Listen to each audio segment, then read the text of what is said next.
cold start.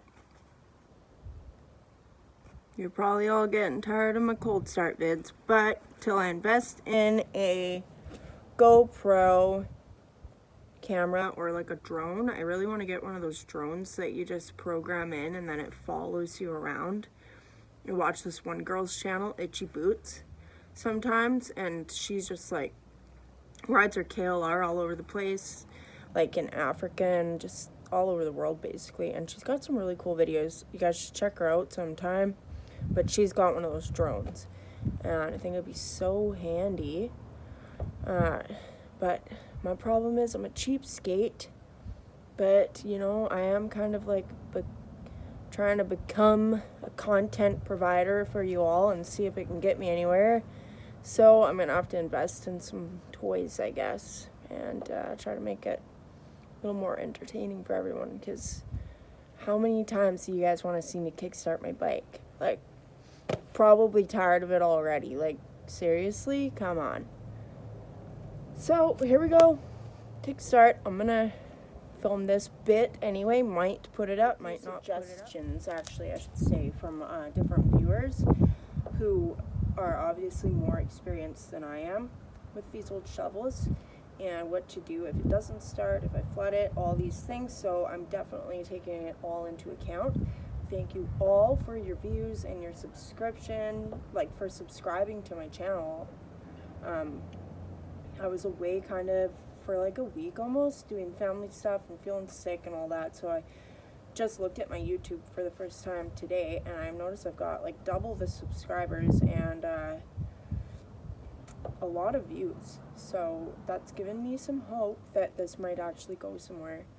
And like, I will be putting up other videos of just me doing other things. Next time I haven't had to work on my truck for a while, but I will be including some of that stuff in there, truck videos and, you know, just other things that I do and whatever. But right now it's break-in season for the bike, so that's my main focus. So with no more delay, let's go for a ride, right? Since I screwed up the first start, I might as well talk to you guys a little bit, show you some stuff. So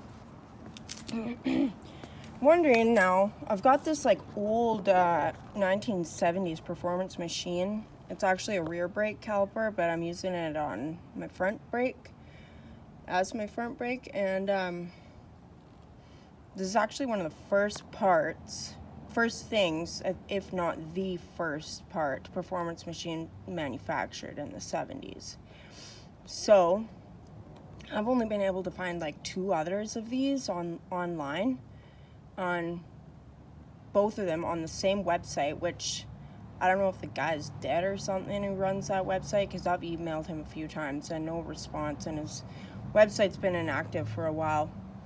But if anyone else out there has one of these or uses one of these, like, I know it's probably a stretch, but if you know where to get a rebuild kit for this, like, that would be sweet. Because what we did is I went and bought, since I'm using .5 fluid, then it's like just a silicone brake fluid, so it's not gonna screw up like rubber and stuff like that the way that a normal brake fluid would.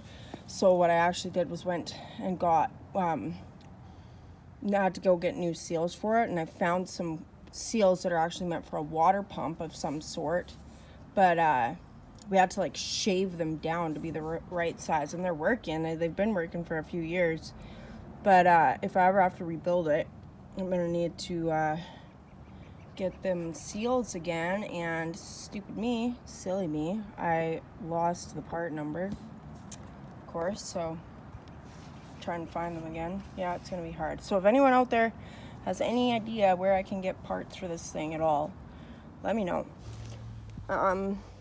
Also, so another thing, I've got this S&S Super E Shorty carburetor on here.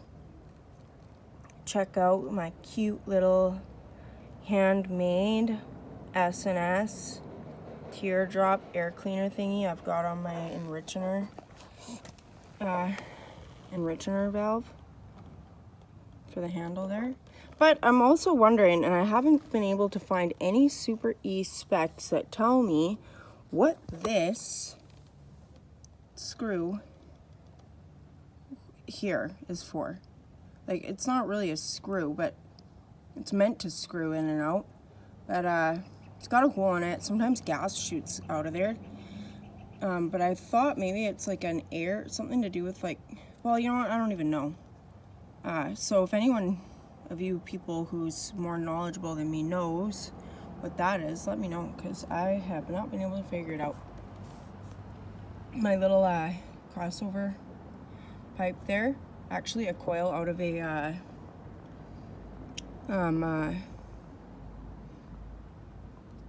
torch, an old like torch thing there. So some cool little bits on here. What else we got? Air cleaner that, of course, I think I've shown you all that before. We made, my dad and I. Just like back pieces, some copper plate. Front pieces, some brass plate. I don't know what prices for copper and brass are. Probably the same, like mostly in the US as they are up here in Canada. But it was ridiculous to get a piece of. So I wanted to buy a copper plate for my seat here, right? But I needed a piece of like 18-inch by 10-inch or something like that, 16 gauge copper plate, and it's like $160 last year when I got it quoted out for a piece of plate like that size. So, which isn't bad, I guess, for a seat. But then on the other hand, I'm like, what the hell? Like, no thanks, man. So what I actually did is I contacted a local plumber, and I just figured out like the diameter. I needed like a 3 1/4 inch diameter piece of copper pipe, and he sold me a foot or 18 inches of it for like $25. So then I annealed it and just flattened it out, and yeah, cut my seat perimeter for my seat out of that. Then some Chicago bolts there from Buckle Guy, Chicago screws rather, to get it all buttoned up. I've got an aluminum seat pan under there, which I was actually riding on that aluminum seat pan for like too long, a couple years anyway. Just the aluminum seat pan there, was riding on that, and it was no fun, especially when it was cold. Like comfort wise, I don't know, it didn't really bother me too much, but the cold did, because it would get cold and my ass ain't keeping that warm. So yeah, anyway, I used the leftover copper pipe from the seat, from the center, which I cut out, to do the backing plate for my air cleaner. And then same deal with the front piece. I had a piece of a brass pipe kicking around, so same thing, annealed it and just flattened it out and cut it to shape, and then set up a handy dandy little jig for just shaping it, getting that shape that I wanted. And actually brake rotor from my sister's like 2008 or something, some kind of whatever Fiat was laying around, and it was actually the perfect size to mold this to fit the filter that I had, and to be able to fit a screen in there. So that worked out great. I think I've shown you guys my brake reservoirs before. This is the one for the rear brake, and my dad made these aluminum blocks, and then I got a couple old glass. You can get these glass fuel filters still from like Lordco. We've got Lordco up here in Canada, but you can get them probably from your parts store wherever you are. These old glass fuel filters anyway, yeah, and then just these brass blocks to kind of fit it all together. Or not brass, sorry, aluminum blocks that he made to fit it all together. And these are parts that he cut out of some aluminum tubing that we had around. Not too sure actually where he got it. I can't remember. My memory sucks. So yeah, and then obviously little brass fasteners on there. Tie it all together. Everything's oily right now because this front push rod is like just leaking a little bit down there. Tried to fix it.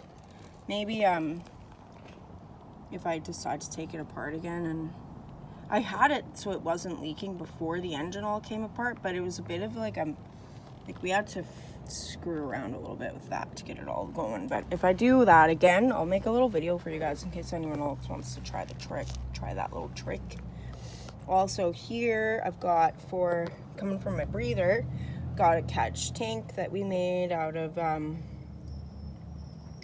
old I believe that was like this old like fire extinguisher like replica thing. So like sales guys would carry them around if they were gonna like sell these fire extinguishers. I believe that's what it's from. I might have to like dub over what I'm saying right now and actually fix it, because my dad will probably correct me if I'm wrong. He will for sure. And then put a little valve on there, so instead of like having everything just leak out the breather, I've got a catch tank here, so it kind of helps. It catches the oil in there anyway, and then I just open the valve, let it drain out if it's gonna run, gonna get all full. And then I've actually got my breather. I had it coming out the other side, but then it was covering the rear brake caliper with oil, so that was stupid. But so actually just have it coming through the tube on the frame, and then the breather's coming out here, and I made that little shield for it just to keep the belt shielded from whatever oil might come up out of there. Tail light. I gotta say, the tail light is definitely my favorite part. Forgot to show it in the video, but the coolest part about that tail light is the marble in the back that lights up when you hit the brakes. Cool. I like the fender type deal. Tail light. The lens is from one of those Kicker 5150 bikes that they make, those crate bikes they make down in California. And then my dad made all this from just raw steel. So this was just like a piece of steel pipe from a futon frame or something for the body here. And then he just wrapped this. He had some brass plate that he made this this sleeve, whatever, I don't know what I'm trying to say right now, for. And then that's just all held together with these little brass acorn nuts. And yeah, a little bracket there he made out of ready rod. Not ready rod, but whatever, round stock. You know what I'm trying to say. And also, I just like the way it all looks together with the spider web license plate holder. I've got like my little switch panel here, which we might redo because everything ended up being kind of cramped because I put the VOES on. We decided to put, instead of just grounding the VOES for the Ultima ignition that I put in the cone there, we decided to put it on a toggle switch just so that I have the option to use it. I bought a new rheostat for this, but this dial is actually from like it's some kind of an old car. Man, you know what, man, my memory sucks, so I'm sorry. But this is from like an old Mercedes or something like that, the dial, so it's like bakelite. And the new rheostat's basically the same exact thing that those old rheostats are, that it came off of. I've got some indicator lights up here off of an old school bus, which I love. One of them is my oil pressure indicator on the right there, and then on the left, that's just ignition on off thing. So that light will show that the ignition's on, but the light will turn off once it's in gear. So it's like my neutral indicator light as well. Yeah, that's it for now. I think there's more to it, like, I'm sure, but you know, videos, pictures, they never do these cool things justice. So maybe one day somebody will get to see it in person. You never know, right? Might see you out there on the road. But a little mirror, actually, my dad made too. It's older than me, and I'm not very old, but it's like 30 something years old. Over 30 years old now, I guess. And then these are actually like the British style levers, which my dad just had to make to fit. I think we had to drill these bits out because they're not actually the same size as like what Harley cables would use. So yeah, another brake reservoir there for the front brake. And the tank Okay, this tank is tiny, guys. Like, I can hardly, this bike is definitely not like a traveling bike with this tank. But I liked the rib on it. So that's why I chose it, because I liked the fact that I liked the rib. Rib fender, ribs tank. Right? Fender, rib tank. And, but it doesn't hold much gas. So, because the tunnel, it's off like some 125 Honda or something like that. But maybe you can see in here. That tunnel takes up, I don't know if you can see that or not, it takes up a lot of room. So nice thing about that, I'm covered in gas, is hold on, nice thing about that tunnel being so big though is it gives me room to hide all kinds of things down in there, down in under my tank. Wiring, my master cylinder for my front brake. So yeah, well, you know, that's my bike. You know, maybe one day you'll get to see it in person. I've got other custom little made parts on it. But right now, I just want to go for a ride because I have to work in a few hours, and I just want to ride. It's too nice to not ride.